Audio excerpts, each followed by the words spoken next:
রাতের গভীর অন্ধকার হাসপাতাল ঘিরে নেমে এসেছে। সেন্ট মেরি চ্যারিটি হাসপাতালের করিডরগুলোতে বাতাস জমাট বাঁধছে।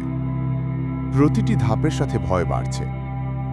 রোহান, সায়ন্তী, আকাশ, মাহি আর ইমরান একত্রিত হয়ে দাঁড়িয়েছে করিডরের মাঝখানে। অর্পিতা তখনও সেখানে দাঁড়িয়ে আছে, ফ্রক রক্তে ভেজা, হাতে পুরনো পুতুল, চোখ দুটি ফাঁকা, কিন্তু যেন প্রতিটি তাদের চিন্তা পড়ছে। রোহান সাহস জোগাতে বলল, তুমি কে? তুমি আমাদের ভয় দেখাচ্ছ কেন? অর্পিতা কোনো উত্তর দিল না, শুধু ধীরে ধীরে করিডোরের শেষ প্রান্তে এগোচ্ছে। পেছনে ভাঙা বিছানা, ছিন্ন খণ্ড দনি, বাতাসে ভেসে আসা অদ্ভুত গন্ধ। সায়ন্তী কাঁপতে কাঁপতে বলল, আমি দেখছি। ও কি বাঁচার জন্য সাহায্য চাইছে? হঠাৎ বাতাসে ভেসে এলো কান্নার শব্দ। মা, বাবা, আমাকে সাহায্য করো। ইমরান ধীরে ধীরে বলল, এটি অর্পিতা। সে আমাদের সাথে কথা বলছে। সে চাইছে কেউ তার হত্যার রহস্য উন্মোচন করুক। অর্পিতা করিডোরের এক কোণে গিয়ে দাঁড়ালো। হঠাৎ একটি হালকা আলো জ্বলে উঠল। ওই আলোতে দেখা গেল দেয়ালে লেখা, আমি এখানে মৃত্যুর মধ্যে আটকা, সত্য জানাও। রোহান কাগজে লিখতে লাগলো। হাত কেঁপে যাচ্ছিল, কিন্তু ভয়কে তাড়িয়ে দিয়ে সে মনোযোগ দিল। ইমরান লক্ষ্য করল ছোট্ট মেয়েটির চোখে হঠাৎ এক অদ্ভুত ঝলক, আর সে তার স্মৃতিচিত্র ফুটিয়ে তুলছে। মনে হলো তারা দেখছে অর্পিতার শেষ রাত, একটি অন্ধকার কক্ষে তাকে বেঁধে রাখা, ডাক্তারদের নিষ্ঠুর হাত। সত্যি মনে হলো তারা ইতিহাসের এক অদ্ভুত ভয়ঙ্কর সিনেমার অংশ হয়ে গেছে। হঠাৎ এক ডাক্তার চিৎকার করে সামনে এলো, এখানে কোনো প্রাণীর খেলা নেই, ও আমাদের ভেবেছে। ডাক্তারটি ধীরে ধীরে মানুষের রূপ হারাচ্ছে, মুখ বিকৃত, চোখ ফাঁকা, হাত দীর্ঘ হচ্ছে, কণ্ঠ ফিসফিস করছে, আমরা কখনো বাঁচব না, আমাদের ভুলের জন্য অভিশাপ। দলটি একত্রিত হয়ে করিডোরে অন্য প্রান্তে সরে যায়, কিন্তু প্রতিটি কোণে ডাক্তাররা উপস্থিত, নীরব, ক্রমাগত অদ্ভুত পদক্ষেপ করছে। আকাশ ক্যামেরা দিয়ে সবকিছু রেকর্ড করছে। হঠাৎ সে দেখল ডাক্তারদের একটি গোষ্ঠী অর্পিতার চারপাশে চক্রাকারে ঘুরছে, যেন তারা জানে তাদের কৃতকর্মের জন্য এই আত্মা শাস্তি দিচ্ছে। সায়ন্তী কাঁপতে কাঁপতে বলল, আমি আর থাকতে পারছি না, আমাদের এখান থেকে বের হতে হবে। মাহি বলল, রুখো, ও চিৎকার করছে, শুনে দেখো, ও বলছে সত্য জানাও, আমাকে বাঁচাও। যদি আমরা দৌড়াই কখনো সত্য জানাতে পারবো না। রোহান সিদ্ধান্ত নিল তারা হসপিটালের রেকর্ড এবং সব তথ্য সংগ্রহ করবে, তারপর বের হবে। তারা করিডোরের পাশে এক অন্ধকার কক্ষে ঢুকে পড়ল। হঠাৎ অর্পিতা এগিয়ে এলো, তার হাত স্পর্শ করল সায়ন্তীর কাঁধ, ঠান্ডা, ভেজা, কিন্তু কেঁপে ওঠার মতো। সায়ন্তী চিৎকার না করে ধীরে ধীরে তার হাত ধরল। আমরা সত্য জানাবো, আমরা জানব কি তোমাকে হত্যা করেছে। অর্পিতার চোখে অদ্ভুত শান্তি ফুটে উঠল। তবে করিডোরের চারপাশে ডাক্তারদের আত্মা আরো ভয়ঙ্কর হয়ে ঘুরছে। দলের পিছনে করিডোরের আরো অন্ধকার কোণ থেকে একজন ডাক্তার এগোচ্ছে। আকাশ ক্যামেরায় দেখল ডাক্তারটির হাত দিয়ে মেঝেতে অদৃশ্য লেখা লিখছে। লেখা স্পষ্ট হলো ক্যামেরায়, সত্য উদ্ঘাটিত হলে শুধু তখনই আমি মুক্ত হব। রোহান বুঝল যত তাড়াতাড়ি সম্ভব তারা হসপিটালের সমস্ত তথ্য সংগ্রহ করে বের হতে হবে। অর্পিতার কান্না, ডাক্তারদের আত্মার আভাস, করিডোরের অদ্ভুত ছায়া, সবই তাদের ঘিরে ফেলেছে। রোহান চেপে ধরল সায়ন্তীর হাত, ভয় পেও না, আমরা বের হব এবং সত্য জানাবো, অর্পিতার জন্য। অর্পিতার চোখে ধীরে ধীরে আলো ফুটে উঠল, একটু শান্তি, একটু আশা। কিন্তু হসপিটালের রাত দীর্ঘ, অন্ধকার এবং ভয়ঙ্কর। তাদের জন্য আসল পরীক্ষা এখন শুরু হয়েছে। রাত গভীর। সেন্ট মেরি চ্যারিটি হাসপাতালের করিডরগুলোতে নীরবতা। ভয়, কষ্ট আর অতীতের শিকার মানুষের আত্মা যেন একটি দানবের মতো ঘুরে বেড়াচ্ছে। রোহান, সায়ন্তী, আকাশ, মাহি আর ইমরান একত্রিত হয়ে হাসপাতালের পুরনো রেকর্ড ঘরটিতে প্রবেশ করল। পুরনো ফাইল, রিপোর্ট এবং হাসপাতালের ডায়েরি পড়ে তারা ধীরে ধীরে রহস্যের মূল সূত্র খুঁজতে লাগল। রোহান এক ফাইল খুলল। পাতাগুলোতে লেখা, মেয়েটির নাম অর্পিতা।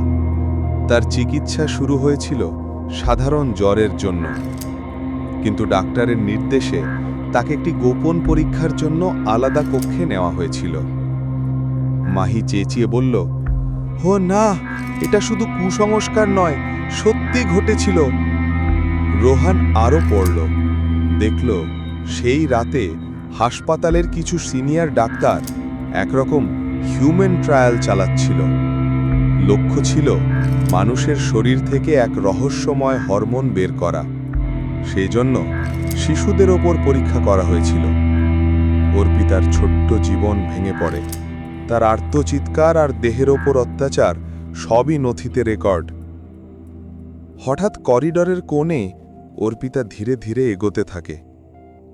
"ঠিকই পড়ছ, তুমি জানছ আমার হত্যাকারীরা, তাদের শাস্তি দিতে হবে, সত্য প্রকাশ করতে হবে।" দলটি চুপচাপ তার দিকে তাকিয়েছিল। রোহান বলল, "আমরা জানব, আমরা সবাই সত্য জানাব, তোমার জন্য।" তাদের পিছনে হাসপাতালের করিডরের অন্য প্রান্তে ডাক্তারদের ছায়া ঘুরছে। তারা মানুষের রূপ হারাচ্ছে, মুখ বিকৃত, চোখ ফাঁকা। তাদের কণ্ঠ ফিসফিস করছে, "আমরা বাঁচব না, আমাদের অপরাধ উদ্ঘাটিত হবে।" দলটি তাদের দিকে তাকাচ্ছে। করিডরের বাতাসে হালকা ঝড় ওঠে। রক্তমাখা পুতুল মেঝেতে গড়িয়ে যায়। সায়ন্তী ক্যামেরা ধরে রাখে। হঠাৎ তারা দেখল একটা স্বচ্ছ প্রক্ষেপণ। অর্পিতাকে কিভাবে বেঁধে রাখা হয়েছিল, ডাক্তারদের নিষ্ঠুর অস্ত্রোপচার, মেয়েটির আর্তচিৎকার। রোহান কণ্ঠে কাঁপন ধরে বলল, "আমরা প্রকাশ করব, সবাই জানবে কি হয়েছে।" দলটি আরও নথি পড়ে জানল একাধিক শিশু একই ধরনের পরীক্ষাভুক্ত হয়েছিল, কিন্তু কোনো পরিবার অভিযোগ করেনি। ডাক্তাররা তাদের ক্ষমতার দাপটে সব ঘটনা ঢেকে দিয়েছিল। অর্পিতার আত্মা ধীরে ধীরে শান্তি খুঁজছে। "সত্য জানালে আমি মুক্ত হব," সে ফিসফিস করে বলল। রোহান সবার দিকে তাকালো। "এখন আমাদের কাজ সমস্ত নথি, ছবি, ভিডিও নিয়ে বের হয়ে সত্য প্রকাশ করা, যাতে আর কোনো অর্পিতা এই পৃথিবীতে ভয় ভোগ না করে।" আকাশ ক্যামেরা চালু রাখল। সায়ন্তী সব ছবি তুলল। মাহি সমস্ত নথি সংগ্রহ করল। ইমরান চুপচাপ ডায়েরির পাতা খুঁজে নিল। অর্পিতার পেছনে ডাক্তারদের আত্মা ক্রমশ ধীরে ধীরে বিলীন হয়ে যাচ্ছে, যেন তারা বুঝতে পেরেছে সত্য উদ্ঘাটিত হতে চলেছে। অর্পিতা ধীরে ধীরে তাদের দিকে হাঁটল। তার চোখে শান্তি, মুখে হালকা হাসি। "ধন্যবাদ, তোমরা সত্য উদ্ঘাটন করছো," সে বলল। এরপর ধীরে ধীরে অদৃশ্য হয়ে গেল। হাসপাতালের করিডোর আবার স্বাভাবিক দিনের মতো নীরব, কিন্তু রাতের অভিশাপ, সেই অতীতের দুঃস্বপ্ন, সবই সবার মনে অমলিন হয়ে থাকবে। রোহান দলে সবাইকে বলল, "আমরা বেরোচ্ছি, সত্য জানিয়ে শহরকে সতর্ক করব, আর অর্পিতার আত্মা শান্তি পাবে।" রাত গভীর, হাওয়া অদ্ভুতভাবে ঠান্ডা। সেন্ট মেরি চ্যারিটি হাসপাতালের করিডর এখন এক ধরনের অশুভ নীরবতায় পূর্ণ। রাতের অন্ধকার যেন সমস্ত দেয়ালকে রক্তমাখা দাগে ভরিয়ে দিয়েছে। রোহান, সায়ন্তী, আকাশ, মাহি আর ইমরান শেষবারের মতো হাসপাতালের ভেতরে তাকিয়ে দাঁড়িয়ে আছে। অর্পিতা তাদের সামনে, ফ্রক রক্তে ভেজা, হাতে পুতুল, চোখে শান্তি। কিন্তু করিডোরের অন্য প্রান্তে ডাক্তারদের আত্মা ঘুরছে, আরও ভীতিকর রূপে। হঠাৎ বাতাসে ভেসে আসে এক অদ্ভুত ঘন কুয়াশার মতো। ডাক্তারদের আত্মা ক্রমশ ভয়ে বিকৃত, মুখে হাসি, চোখ ফাঁকা। তারা ধীরে ধীরে এগোচ্ছে দলের দিকে। আকাশ ক্যামেরা চালু রাখল। রোহান বলল, "নিরাপদ জায়গায় হাঁটো, একত্রিত থাকো, কেউ পিছনে তাকাবে না।" হঠাৎ সারা করিডর ঝাঁকুনির মতো কেঁপে ওঠে। মেঝেতে ছিন্ন খণ্ড দড়ি ও ভাঙা পুতুল স্বয়ংক্রিয়ভাবে চলতে শুরু করে। সায়ন্তী চিৎকার করে পিছন ফিরে তাকালো। অর্পিতা হাত নেড়ে তাকে শান্ত করার চেষ্টা করল। দলটি দৌড়ে করিডোরের শেষ প্রান্তে এগোতে চাইল। হঠাৎ একটি অন্ধকার ঘর থেকে হঠাৎ এক ডাক্তার চিৎকার করে বের হয়। তার মুখ বিকৃত, হাত দীর্ঘ, আর ঠোঁট থেকে বেরুচ্ছে একটি ফিসফিস শব্দ। তোমরা এখানে বাঁচবে না, কেউ বাঁচবে না। রোহান দলকে চিৎকার করে বলল, ভয় দেখো না, এগিয়ে চলো, অর্পিতার জন্য সত্য উদ্ঘাটন করতে হবে। অর্পিতা ধীরে ধীরে তাদের পাশে এসে দাঁড়ালো। আমরা একসাথে থাকব, আমি তোমাদের পথ দেখাবো। দলটি করিডোর শেষ করে একটি প্রাচীন কক্ষে ঢুকল। কক্ষের মাঝে একটি রক্তমাখা চিহ্ন, অর্পিতার মৃত্যুর স্থান।